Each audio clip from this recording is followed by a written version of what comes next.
Segala yang terjadi dalam hidupku ini, semua ada dalam rancangan-Mu.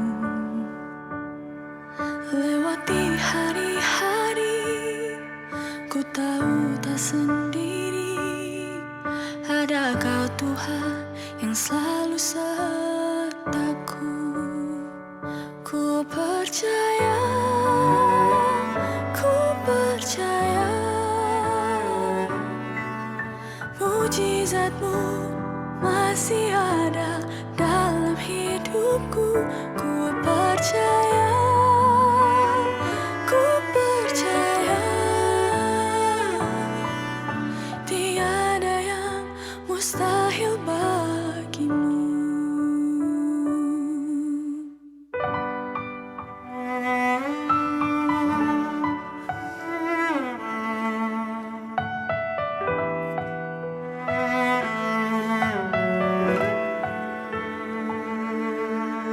Segala yang terjadi dalam hidupku ini, semua ada dalam rancangan-Mu. Lewati hari-hari, ku tahu tak sendiri. Ada Kau Tuhan yang selalu sertaku. Ku percaya,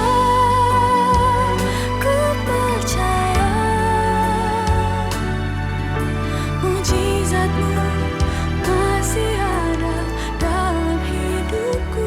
Ku percaya, ku percaya.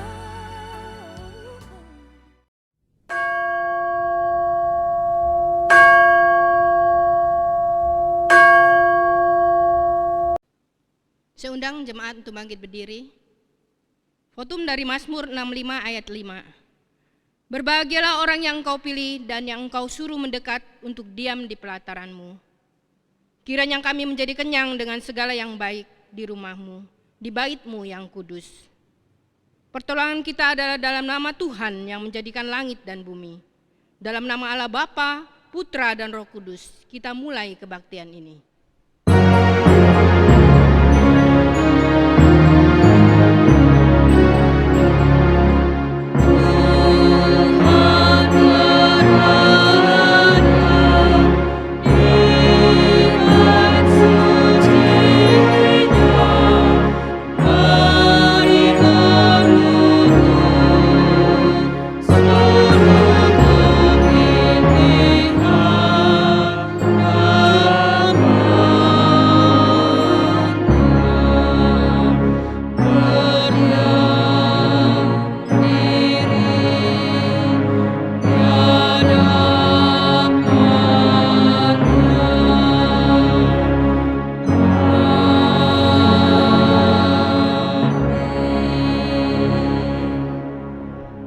Silakan duduk kembali.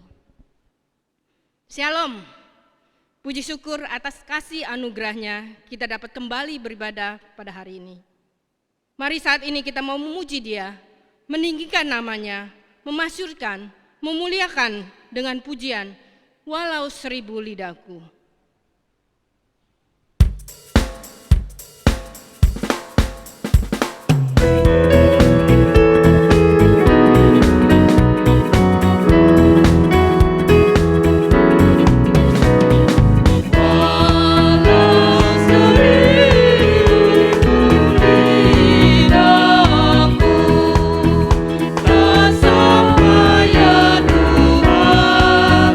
Kau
Allah Bapa kami yang bertata di dalam kerajaan surga yang mulia.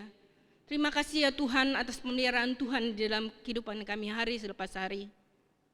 Dan saat ini ya Tuhan, kami bersyukur ya Tuhan atas anugerah yang sudah Kau berikan kepada kami. Dan saat ini kami mau memuji, memuliakan nama-Mu. Siapkan hati dan pikiran kami, boleh hanya tertuju kepadamu. Kami serahkan ibadah ini dari awal, pertengahan hingga akhirnya hanya ke dalam tangan-Mu. Hanya di dalam nama Tuhan Yesus kami sudah berdoa. Amin.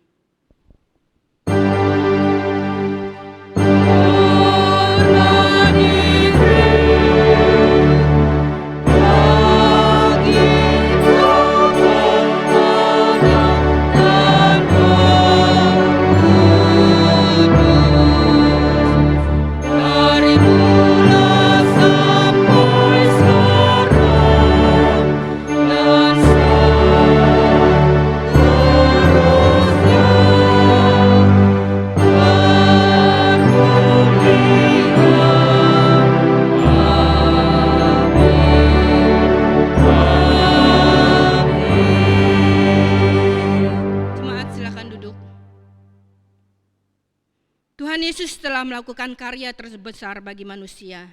Dia mau menderita, mencurahkan darahnya, mati tersalib demi kasih-Nya kepada kita orang berdosa. Bersama kita angkat pujian, karya terbesar.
Maha Tahu, Maha Kudus dan Maha Pengampun.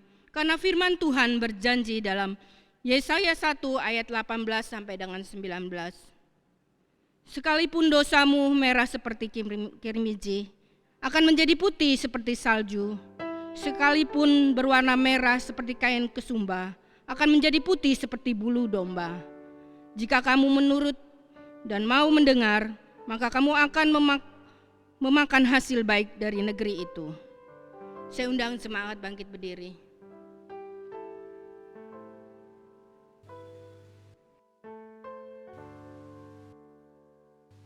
Jemaat yang terkasih di dalam Tuhan, kita adalah manusia berdosa dan hal itu tidak bisa kita pungkiri. Karena itu dalam keberdosaan kita mau dengan rendah hati kita memohon pengampunan dosa dari Tuhan. Mari saat ini kita berdoa. Tuhan yang Maha Tahu, Tuhan yang Maha Kasih, dan Tuhan yang Maha Adil. Kami tahu keadilan-Mu akan menghukum segala dosa kami. Tetapi kasih karunia yang Engkau berikan kepada kami memampukan kami untuk tidak lagi berbuat dosa. Karena itu Tuhan, kami bersyukur kami punya Allah seperti Engkau yang mau datang ke dunia ini menghapus semua dosa kami. Tolonglah kami Tuhan dalam kehidupan kami supaya kami boleh hidup seturut dengan kehendak Tuhan dan tidak lagi berkubang dalam dosa kami. Dalam nama Tuhan Yesus kami berdoa. Amin.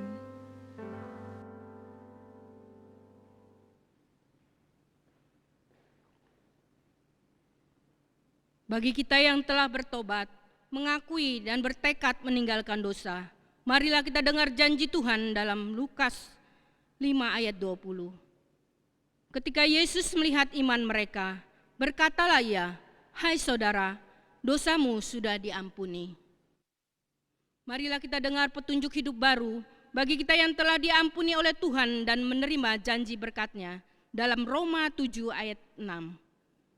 Tetapi sekarang kita telah dibebaskan dari hukum Taurat, sebab kita telah mati bagi Dia yang mengurung kita, sehingga kita sekarang melayani dalam keadaan baru, menurut roh dan bukan lagi keadaan lama, menurut huruf hukum Taurat. Sebagai respon kita atas pengampunan dosa, maukah kita hidup dipakai Tuhan? Karena hidup kita yang sekarang ini bukanlah kita, melainkan Kristus hidup di dalam hidup kita. Kembali kita angkat pujian, adapun hidupku ini bukanlah aku lagi.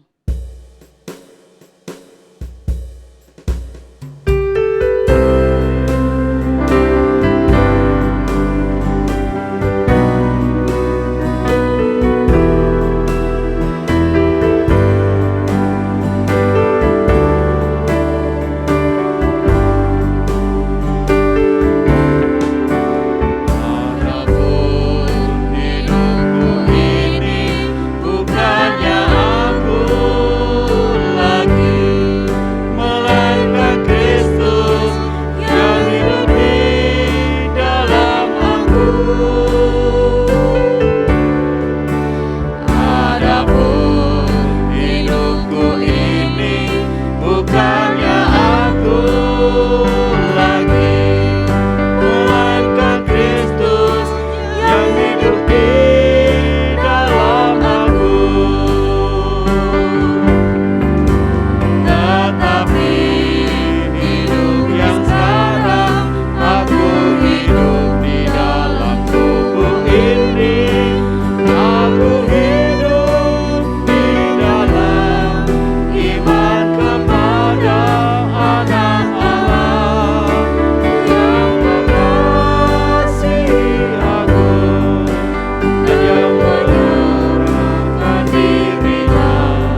membaca secara bertanggapan dari Ibrani 10 ayat 1 sampai dengan 18. Saya akan membacakan ayat yang pertama, jemaat yang kedua, begitu seterusnya sampai dengan ayat yang ke-18.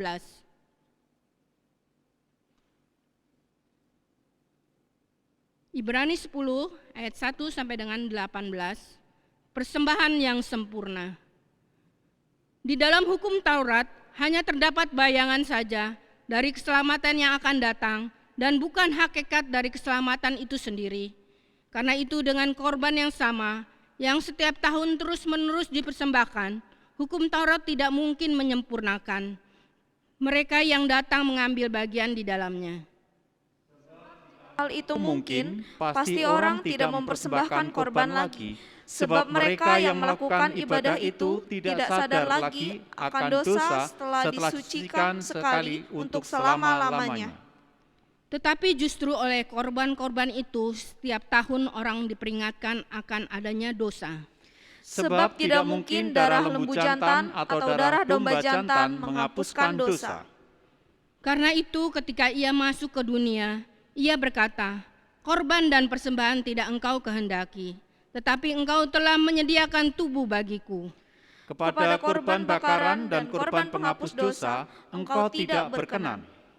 Lalu aku berkata, sungguh aku datang, dalam gulungan kitab ada tertulis tentang aku untuk melakukan kehendak-Mu ya Allahku. Di atas ia berkata, korban dan persembahan, korban bakaran dan korban penghapus dosa tidak engkau kehendaki dan engkau tidak berkenan kepadanya, meskipun dipersembahkan menurut hukum Taurat. Dan kemudian katanya, sungguh aku datang untuk melakukan kehendak-Mu. Yang pertama ia hapuskan, supaya menegakkan yang kedua. Dan karena kehendaknya inilah kita telah dikuduskan satu kali untuk selama-lamanya oleh persembahan tubuh Yesus Kristus. Selanjutnya setiap iman melakukan tiap-tiap hari pelayanannya dan berulang-ulang mempersembahkan korban yang sama sekali tidak dapat menghapuskan dosa. Tetapi ia setelah mempersembahkan hanya satu korban saja karena dosa, ia duduk untuk selama-lamanya di sebelah kanan Allah. Dan sekarang ia hanya menantikan saatnya di mana musuh-musuhnya akan dijadikan tumpuan kakinya. Sebab oleh satu korban saja ia telah menyempurnakan untuk selama-lamanya mereka yang ia kuduskan. Dan tentang hal itu Roh Kudus juga memberi kesaksian kepada kita. Sebab setelah ia berfirman, inilah perjanjian yang akan kuadakan dengan mereka sesudah waktu itu. Ia berfirman pula, aku akan menaruh hukumku di dalam hati mereka dan menuliskannya dalam akal budi mereka. Dan aku tidak lagi mengingat dosa-dosa dan kesalahan mereka. Jadi apabila untuk semuanya itu ada pengampunan, tidak perlu lagi dipersembahkan korban karena dosa. Demikian jauh pembacaan firman Tuhan. Berbahagialah kita yang membaca, merenungkan, serta melakukan firman Tuhan dari hari lepas hari. Hidup kita akan tersesat dan iman kita pun akan lemah tanpa Tuhan menyertai kita. Untuk itu, mari kita sertakan Tuhan dalam hidup kita. Kita angkat pujian, Tuhan sertailah hamba.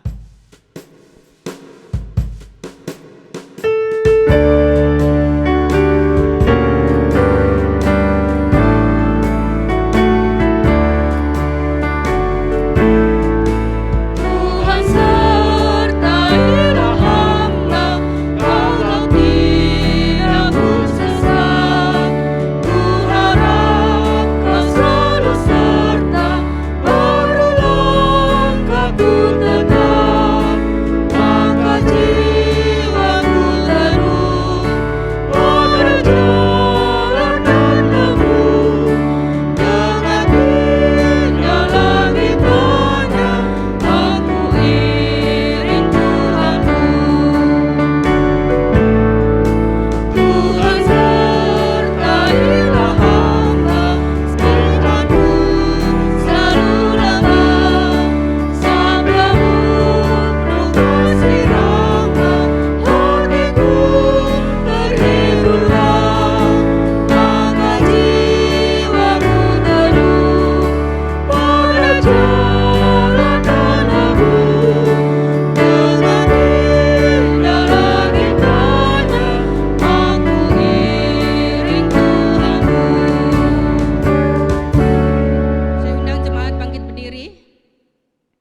marilah kita bersama dengan umat Tuhan di segala abad dan tempat mengakui iman percaya kita seturut dengan pengakuan iman rasuli. Pengakuan iman rasuli. Aku percaya kepada Allah, Bapa yang Maha Kuasa, Khalik langit dan bumi, dan kepada Yesus Kristus, Anaknya yang tunggal, Tuhan kita, yang dikandung dari Roh Kudus, lahir dari anak darah Maria, yang menderita sengsara di bawah pemerintahan Pontius Pilatus, disalibkan, mati dan dikuburkan, turun ke dalam kerajaan maut. Pada hari yang ketiga, bangkit pula dari antara orang mati, naik ke surga, duduk di sebelah kanan Allah Bapa yang Maha Kuasa, dan dari sana Ia akan datang untuk menghakimi orang yang hidup dan yang mati. Aku percaya kepada Roh Kudus, gereja yang kudus dan am, persekutuan orang kudus, pengampunan dosa, kebangkitan tubuh, dan hidup yang kekal. Amin. Silakan duduk kembali jemaat. Ayat Mas pada minggu ini dari Ibrani 9 ayat 28, kita baca 2 kali berturut-turut. Ibrani 9 ayat 28, beginilah bunyi firman Tuhan. Demikian pula Kristus hanya satu kali saja mengorbankan dirinya untuk menanggung dosa banyak orang. Sesudah itu Ia akan menyatakan dirinya sekali lagi tanpa menanggung dosa untuk menganugerahkan keselamatan kepada mereka yang menantikan Dia. Demikian pula Kristus hanya satu kali saja mengorbankan dirinya untuk menanggung dosa banyak orang. Sesudah itu Ia akan menyatakan dirinya sekali lagi tanpa menanggung dosa untuk menganugerahkan keselamatan kepada mereka yang menantikan Dia. Demikian ayat Mas pada minggu ini. Oleh karena kasih yang besar, Tuhan telah tebus kita dari kematian kekal. Oleh karena itu, jangan jauh darinya. Dan saat ini kita akan diberkati oleh hamba-Nya melalui firman Tuhan. Mari kita siapkan hati kita, bersama kita angkat pujian. Terlalu besar.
besar kasih-Mu atas hidup kami.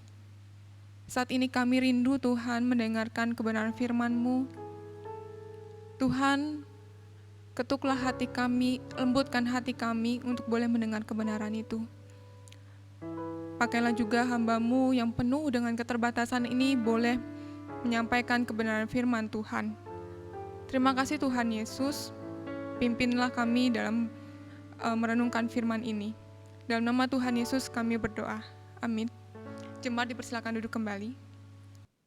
Jemaat yang dikasih dalam Tuhan, mari kita membuka Alkitab kita dalam Ibrani pasal yang ke-10 ayat ke-19 sampai 31.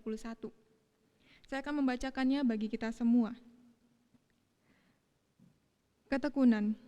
Jadi saudara-saudara, oleh darah Yesus kita sekarang penuh keberanian dapat masuk ke dalam tempat kudus, karena Ia telah membuka jalan yang baru dan yang hidup bagi kita melalui tabir, yaitu dirinya sendiri.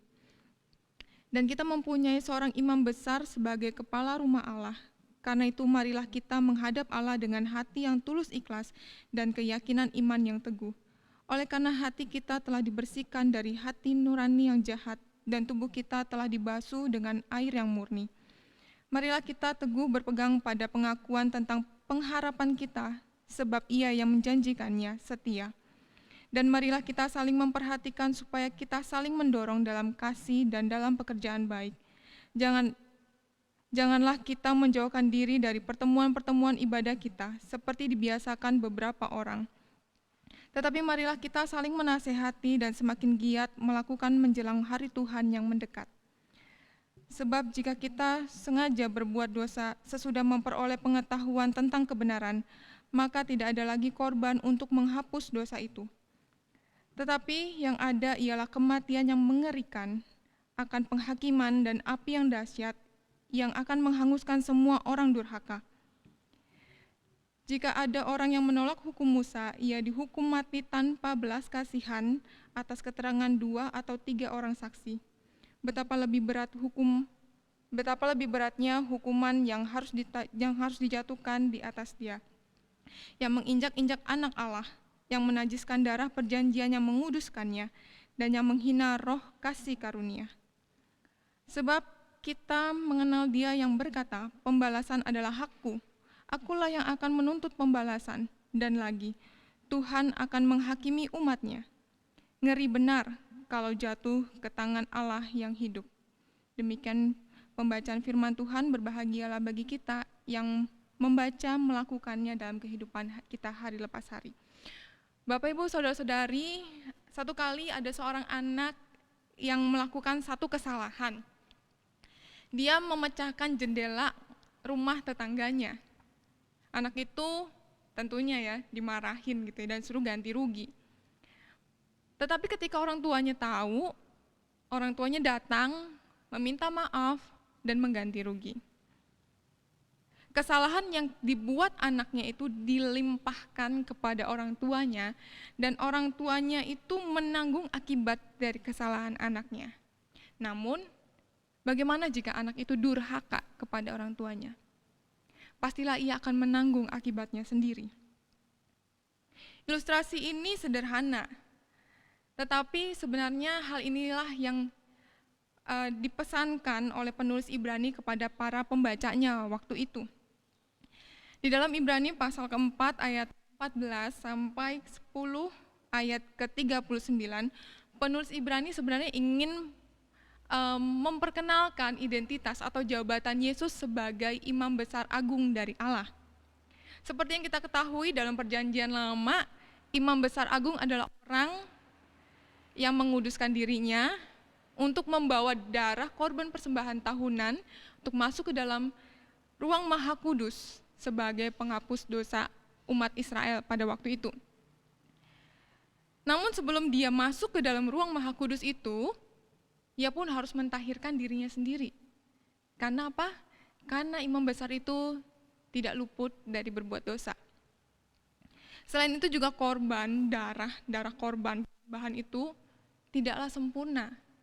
Itulah mengapa harus dilakukan secara berulang-ulang setiap tahunnya. Namun berbeda dengan itu, penulis Ibrani ingin menyatakan bahwa sebagai imam besar agung dari Allah, Tuhan Yesus adalah imam yang sempurna, Bapak Ibu Saudara. Imam yang agung, dia tidak berdosa. Dia yang akan datang ke ruang maha kudus itu, membawa darah korban yang sempurna, yaitu dirinya sendiri, untuk menghapus dosa semua manusia. Yesus mengenakan jabatan imam besar yang agung ini untuk menebus dosa kita. Melalui pengorbanan itulah kita bukan hanya melihat Yesus sebagai pembuka jalan untuk mendamaikan antara Allah dengan manusia, tetapi menjadi pendamai itu sendiri. Kesempurnaan peran Yesus sebagai imam besar agung dan korban yang sempurna, korban penghapusan dosa yang sempurna, menjadikan penebusan Tuhan Yesus juga sempurna. Satu korban untuk semua umat manusia dan sekali untuk selamanya. Oleh karena itu penulis Ibrani ingin menasehatkan kepada para pembacanya untuk meresponi pengorbanan Tuhan Yesus yang sempurna itu. Setidaknya di dalam ayat yang ke-22 sampai ke ayat ke-25 kita melihat ada dua respon yang ditulis oleh penulis Ibrani. Yang pertama adalah respon manusia secara individu kepada Allah. Sebagai orang yang telah menerima kebenaran itu, yang tahu tentang kebenaran itu, seharusnya kita bisa hidup di dalam iman yang teguh kepada Allah dan pengharapan akan janji Allah. Caranya adalah kita harus memelihara hati nurani yang telah diterangi oleh kebenaran firman Tuhan itu. Yang kedua adalah respon antara sesama manusia. Respon ini ditujukan di dalam satu ibadah komunitas orang Kristen. Dikatakan di ayat ke-24 sampai 25 itu, kita harus beribadah di dalam satu komunitas Kristen dengan cara memberikan penghormatan kepada pengorbanan Tuhan Yesus. Caranya adalah saling memperhatikan, saling menasehati, saling mengasihi, dan giat menanti datangnya hari Tuhan yang semakin mendekat. Kedua respon ini sebenarnya sangat penting ditujukan ya untuk kita orang-orang Kristen. Sebagai orang-orang Kristen, ciri-cirinya Kristen sejati adalah menunjukkan dua respon ini menurut penulis Ibrani. Namun Bapak Ibu Saudara-saudari, bukan hanya mengenai respon aja. Penulis Ibrani juga memberikan satu peringatan yang keras tentang hukuman bagi orang yang durhaka. Seperti yang di awal, kalau anak itu durhaka, dia akan menanggung akibatnya sendiri. Di dalam ayat yang ke-26 sampai 31 dengan jelas penulis Ibrani itu mengatakan bahwa orang-orang yang durhaka itu adalah orang-orang yang tidak menghormati pengorbanan Tuhan Yesus, anak Allah itu sendiri. Celakanya penulis Ibrani menjelaskan orang-orang ini bukan hanya orang-orang yang benar-benar menolak Kristus, tetapi orang-orang ini adalah orang-orang Kristen yang kelihatannya orang Kristen. Kita melihat di dalam Ibrani pasal yang ke-6 ayat pertama sampai yang ke-8. Saya akan membacakannya terkhususnya untuk ayat yang ke-4 sampai ayat yang ke-6 untuk kita semua. Sebab mereka yang pernah diterangi hatinya, yang pernah mengecap karunia surgawi, dan yang pernah mendapat bagian dalam Roh Kudus, dan yang mengecap firman yang baik dari Allah dan karunia-karunia dunia yang akan datang. Namun yang murtad lagi, tidak mungkin diperbaharui sekali lagi sedemikian, hingga mereka bertobat. Sebab mereka menyalibkan lagi anak Allah bagi diri mereka dan menghinanya di muka umum. Bapak Ibu Saudara-saudari, bagian ini sebenarnya tidak lagi membicarakan bahwa berarti Tuhan bisa salah pilih dong. Tuhan memberikan Roh Kudus kepada orang yang salah yang akhirnya nggak percaya sama Tuhan. Tidak seperti itu Bapak Saudara-saudari. Ini sebenarnya menggambarkan bahwa di tengah orang-orang Kristen yang mengaku diri Kristen, sebenarnya ada orang-orang yang tidak sungguh-sungguh menjadi Kristen di dalam hatinya dan di dalam hidupnya. Mereka mungkin saja bisa datang beribadah, rajin ke gereja, tetapi hatinya tidak untuk Tuhan. Tetapi hatinya tidak menghormati pengorbanan Tuhan Yesus. Sebagai orang Kristen tentu kita memiliki pengetahuan tentang pengorbanan Tuhan Yesus. Kita tahu Tuhan Yesus datang ke dunia ini, mati di kayu salib untuk menebus dosa kita, dan Tuhan Yesus bangkit, menang melawan maut. Kita bisa tahu Bapak Ibu Saudara-saudari,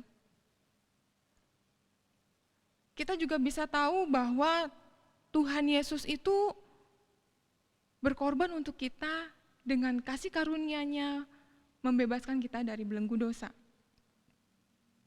Dan orang-orang yang dibilang durhaka itu adalah mereka yang menganggap enteng sebenarnya pengorbanan Tuhan Yesus. Dan penulis Ibrani dengan tegas menyatakan bahwa orang-orang ini nggak bisa diampunin lagi. Kenapa? Karena nggak ada korban yang bisa ditumpahkan lagi darahnya untuk menebus mereka. Yesus sebagai imam besar agung dan korban yang sempurna itu pun dihinanya. Ketika mereka menghina darah pengorbanan Tuhan Yesus, mereka adalah orang-orang yang menghina Allah. Akibat dari penghinaan korban yang sempurna itu adalah murka Allah itu sendiri. Di sini penulis Ibrani di ayat yang ke-27 memberikan satu gambaran neraka menurut konsep orang Yahudi. Tentang kematian yang mengerikan akan penghakiman api yang menghanguskan. Kemudian penulis Ibrani juga memberikan perbandingan begitu ya, antara hukuman bagi orang-orang di zaman Musa yang melanggar peraturan hukum Musa, dihukum tanpa belas kasihan, dihukum mati hanya karena ada 2 atau 3 orang saksi, itu cukup untuk menghukum mereka. Terlebih lagi penghinaan akan darah pengorbanan Tuhan Yesus. Tidak ada lagi korban yang bisa hapus dosa mereka. Tidak ada lagi kasih karunia pengampunan dari Tuhan. Yang ada hanyalah penghakiman Allah, keadilannya di dalam penghakimannya. Tentunya peringatan keras ini juga berlaku bagi kita semua saat ini, Bapak Ibu Saudara-saudari yang dikasihi Tuhan. Mungkin kita bisa mengatakan, saya orang Kristen yang baik. Saya rajin beribadah.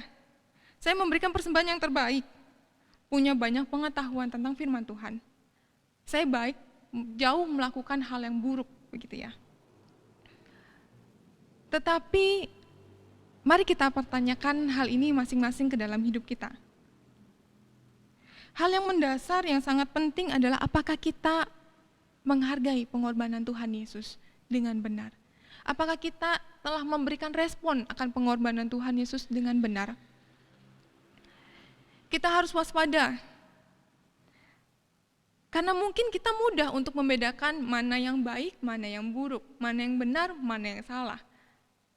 Mana yang tidak melakukan firman Tuhan, mana yang melakukan firman Tuhan. Tetapi kita sering jatuh ke dalam menganggap enteng pengorbanan Tuhan Yesus. Saya akan menjelaskannya secara singkat dan dalam 2 ilustrasi.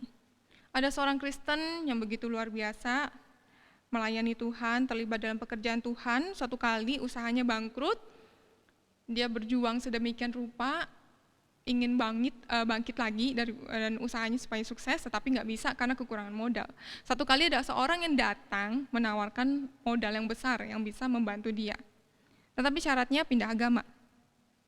Singkat cerita, orang ini menerimanya. Dia berpikir bahwa ya ini kan cuma formalitas.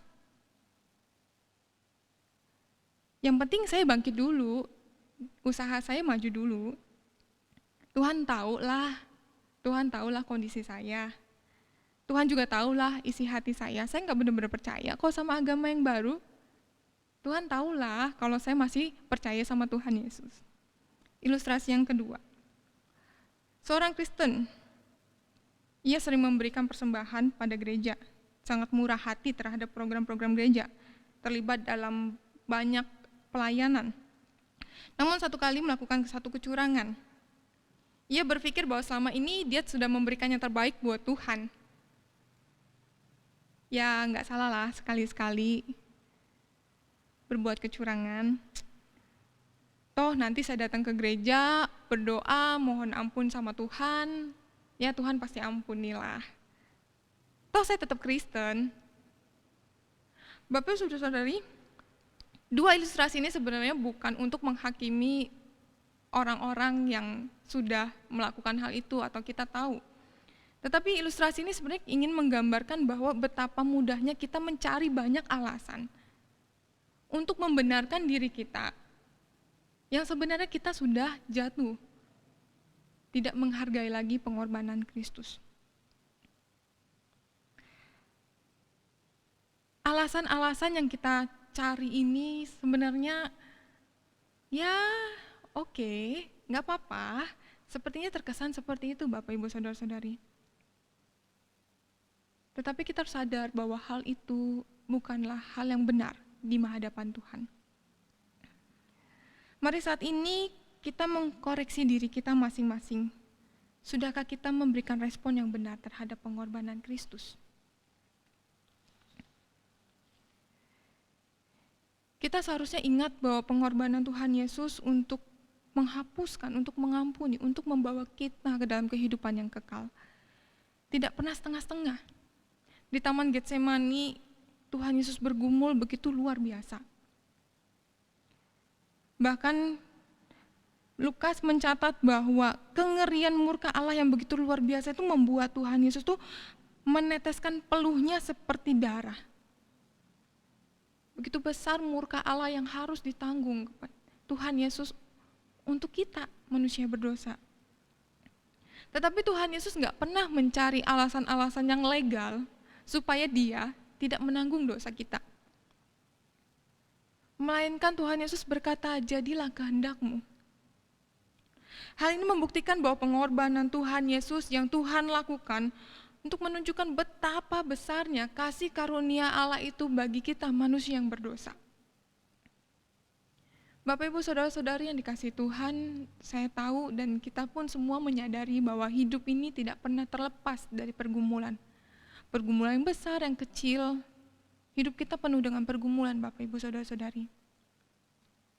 Tetapi jangan sampai pergumulan itu menjadi alasan kita untuk tidak menghormati pengorbanan Tuhan Yesus bagi kita. Di dalam kemanusiaannya, Tuhan Yesus itu tahu semua pergumulan kita. Tuhan Yesus pun dicobai iblis. Tuhan Yesus tahu posisi kita sebagai manusia. Karena itu Bapak Ibu Saudara-saudari, ketika Tuhan Yesus tahu, Tuhan Yesus merasakan pergumulan kita, dia tidak berdosa. Karena itulah sebenarnya tidak ada alasan bagi kita untuk tidak menghormati pengorbanan Tuhan Yesus. Ingatlah bahwa pengorbanan Tuhan Yesus itu sempurna. Pengorbanan Yesus yang sempurna ini adalah hal yang paling berharga, yang paling bernilai, yang paling mahal yang kita punyai saat ini sampai selama-lamanya. Pengorbanannya mencurahkan darahnya untuk menebus setiap kita. Mari saat ini kita meminta kepada Roh Kudus untuk menolong kita, supaya Roh Kudus terus membimbing kita untuk bisa menghargai, menghormati, dan bersyukur atas pengorbanan Tuhan Yesus di kayu salib. Hanya oleh karena pertolongan Roh Kudus aja kita bisa memberikan penghormatan akan pengorbanan Tuhan Yesus, memberikan respon yang baik dan benar akan pengorbanan Tuhan Yesus. Karena itu Bapak, Ibu, Saudara-saudari yang dikasihi Tuhan, mari saat ini kita kembali datang kepada Tuhan. Katakan bahwa Tuhan, aku tahu aku berdosa dan seringkali mencari alasan untuk membenarkan diri. Tuhan, tolong aku untuk bisa terus mengenang pengorbanan Tuhan Yesus, terus mengasihi Tuhan Yesus, menghormati darah Tuhan Yesus yang sudah tercurah untuk menebus dosa kita. Sekali lagi, hanya oleh pertolongan dari Roh Kudus, kita dapat memahami pengorbanan Tuhan Yesus yang sempurna untuk menebus dosa kita. Mari kita berdoa. Tuhan Yesus, Terima kasih karena Tuhan sudah datang ke dunia ini untuk menebus dosa setiap kami. Tuhan, ampuni kami Tuhan ketika kami seringkali mencari alasan demi alasan untuk membenarkan diri kami. Tuhan, biarlah Roh Kudus menguasai hidup kami sehingga kami boleh terus menaruh penilaian tertinggi, penghormatan tertinggi, dan rasa syukur yang begitu besar atas pengorbananmu. Pengorbananmu yang sekali untuk selamanya. Itulah yang menolong kami, yang membebaskan kami, dan menebus dosa kami, membawa kami ke dalam hidup yang kekal. Terima kasih Tuhan untuk pengorbananmu. Di dalam nama Tuhan Yesus kami berdoa. Amin. Jemaat yang terkasih dalam Tuhan, mari saat ini kita juga mau berdoa bagi jemaat-jemaat, anggota jemaat di sini, untuk gereja, untuk bangsa negara. Kita mau dukung di dalam doa.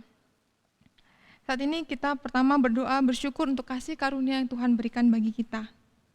Kita juga berdoa untuk jemaat yang lanjut usia dan jemaat yang sedang sakit atau dalam masa pemulihan kesehatan. Kiranya Tuhan yang terus menolong dan memberikan kekuatan bagi mereka.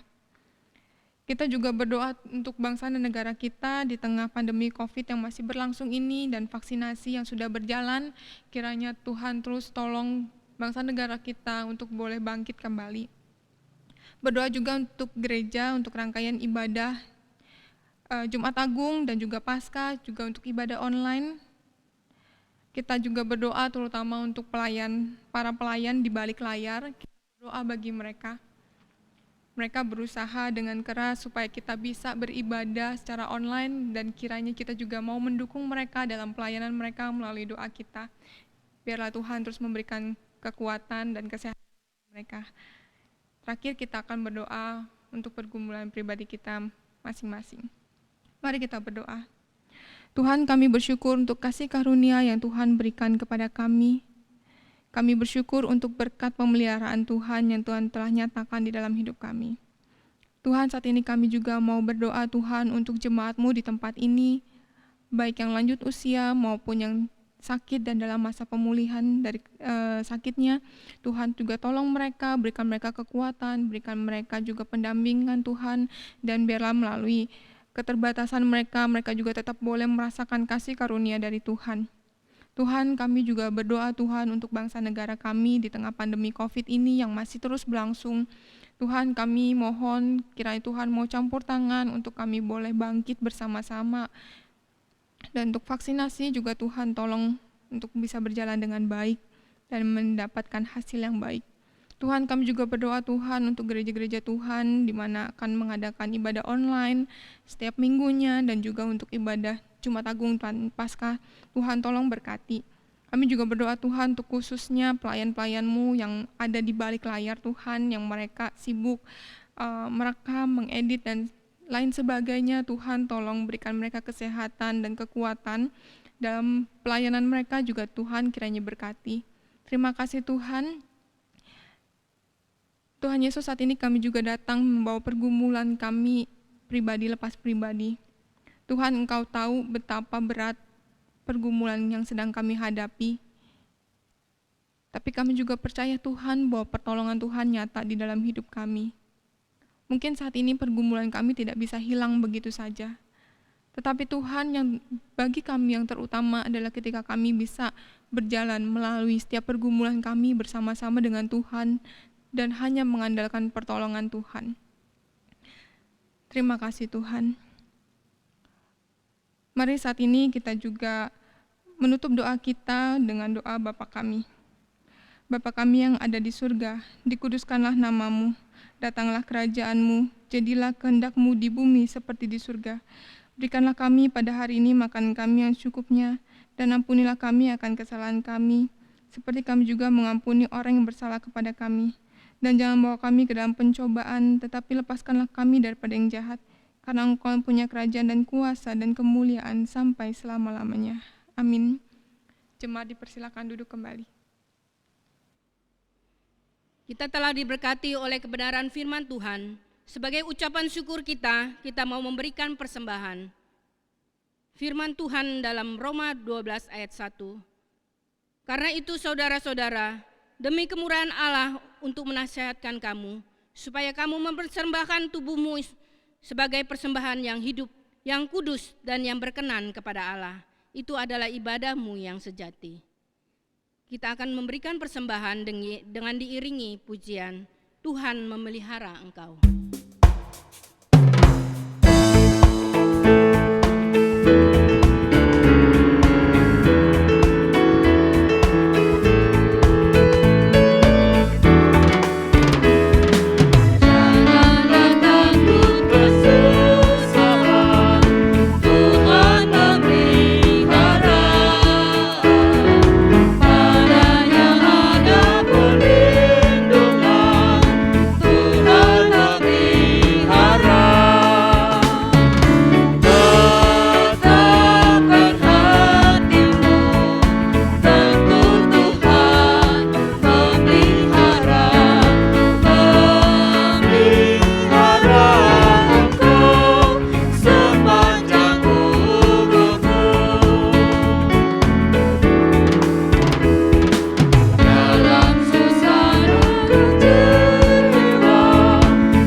Terima kasih untuk berkat-berkat Tuhan yang sudah Tuhan berikan kepada kami. Dan pada hari ini kami membawa persembahan yang juga berasal darimu, dan kiranya Engkau kuduskan, Engkau sucikan persembahan ini dapat dipakai untuk memperluas kerajaan-Mu di bumi ini. Terima kasih Tuhan, kami serahkan persembahan ini hanya di dalam nama Tuhan Yesus kami sudah berdoa. Amin. Kita akan mengakhiri ibadah kita hari ini dengan pujian doksologi dan dilanjutkan doa dan pengutusan oleh hambanya.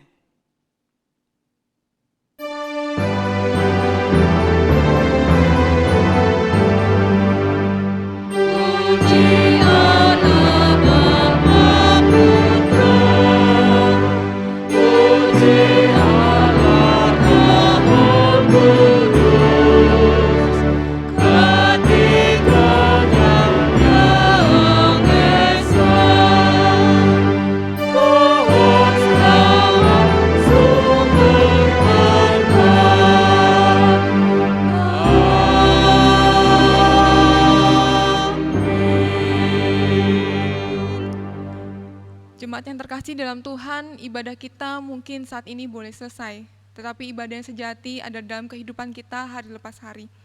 Mari saat ini kita berdoa memohon Tuhan untuk menyertai hidup kita. Tuhan, Engkau adalah Allah yang setia bagi hidup kami. Engkau berkorban untuk kami, datang ke dunia ini untuk menebus kami. Tuhan, tolonglah kami dalam kehidupan hari lepas hari. Terimalah berkat dari Tuhan. Kiranya Tuhan memberkati engkau dengan kasih karunia dan damai sejahtera dari sekarang sampai selama-lamanya. Amin.